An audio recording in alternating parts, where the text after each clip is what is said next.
Hi everyone, welcome to our channel. ఈరోజు దోసకాయ ముక్కల పచ్చడి ఎలా చేసుకోవాలో చూద్దాం. వేడి అన్నంలో ఈ పచ్చడి చాలా బాగుంటుంది కదండి. ప్రాసెస్లోకి వెళ్ళే ముందు ఛానల్ సబ్స్క్రైబ్ చేసుకోవడం మర్చిపోకండి. దీనికోసం ముందుగా ఒక కడాయి పెట్టుకొని అందులోకి 1 టేబుల్ స్పూన్ దాకా ఆయిల్ వేసుకోవాలి. ఆయిల్ లైట్గా హీట్ ఎక్కిన తర్వాత అందులోకి 150 గ్రామ్స్ దాకా వంకాయలు, 2 టమోటాలు, అలానే ఒక 10 పచ్చిమిరపకాయలు వేసుకోవాలి. పచ్చిమిర్చి మీ కారానికి తగినట్టు అడ్జస్ట్ చేసుకోండి. అలానే ఒక 1.5 టీ స్పూన్ దాకా ధనియాలు వేసుకోవాలి. 1 టేబుల్ స్పూన్ దాకా కల్లుప్పును వేసుకుంటున్నాను. మీ దగ్గర కల్లుప్పు లేకపోతే నార్మల్ ఉప్పు అయినా వేసుకోవచ్చు. ఫ్లేమ్ని మీడియం టు లో ఫ్లేమ్లో పెట్టుకొని ఈ కూరగాయలంతా బాగా మగ్గేదాకా మగ్గించుకోవాలి. ఇలా లో ఫ్లేమ్లో పెట్టుకున్న తర్వాత మూత పెట్టి మగ్గించుకోవాలి.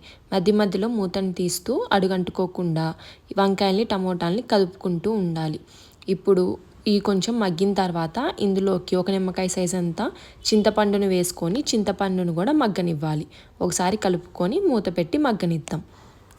ఇలా ఒక 5 మినిట్స్ తర్వాత చూస్తే ఈ కూరగాయలన్నీ బాగా మగ్గిపోయినాయండి. చూడండి, టమాటా మీద నుంచి అలానే వంకాయ మీద నుంచి తొక్క అనేది ఈజీగా ఊడిపోతుంది. ఇప్పుడు దీన్ని పక్కన పెట్టి చల్లారనిచ్చి మిక్సీ జార్లోకి ట్రాన్స్ఫర్ చేసుకోండి. ఇందులోకి ఒక 4 వెల్లుల్లి రెబ్బలు వేసుకొని మిక్సీ పట్టుకుందాం. ఇలా పేస్ట్ లాగా మిక్సీ పట్టుకున్న దాన్ని పక్కన ఉంచుకుందాం.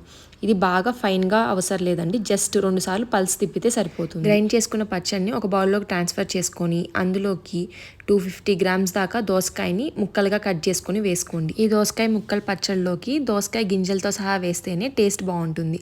ఇప్పుడు దీనిలోకి పోపు వేసుకుందాం. పోపు కోసం ఒక కడాయి పెట్టుకొని అందులోకి 1 టేబుల్ స్పూన్ దాకా ఆయిల్ వేసుకోవాలి.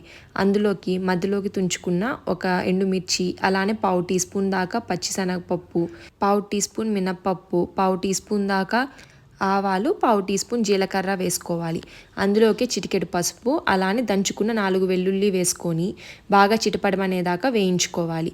పోపు బాగా వేగిన తర్వాత స్టవ్ ఆఫ్ చేసేసుకొని అందులోకి ఒక రెబ్బ కరివేపాకు వేసుకొని బాగా ఫ్రై చేసుకొని ఇప్పుడు ఈ పోపుని మనం ముందుగా ప్రిపేర్ చేసి పెట్టుకున్న పచ్చడిలోకి వేసుకొని బాగా మిక్స్ చేసేసుకుందాం. అంతేనండి, ఈజీగా క్విక్గా అయిపోయి మన దోసకాయ ముక్కల పచ్చడి రెడీ అయిపోయింది. వేడి అన్నంలో నెయ్యి వేసుకొని దోసకాయ ముక్కల పచ్చడి తింటుంటే చాలా టేస్టీగా ఉంటుంది. మీరు కూడా ఒకసారి ట్రై చేసి ఎలా వచ్చిందో కమెంట్ సెక్షన్లో కమెంట్ చేయండి. అలానే మరిన్ని వీడియోస్ కోసం సబ్స్క్రైబ్ చేసుకోవడం మర్చిపోకండి.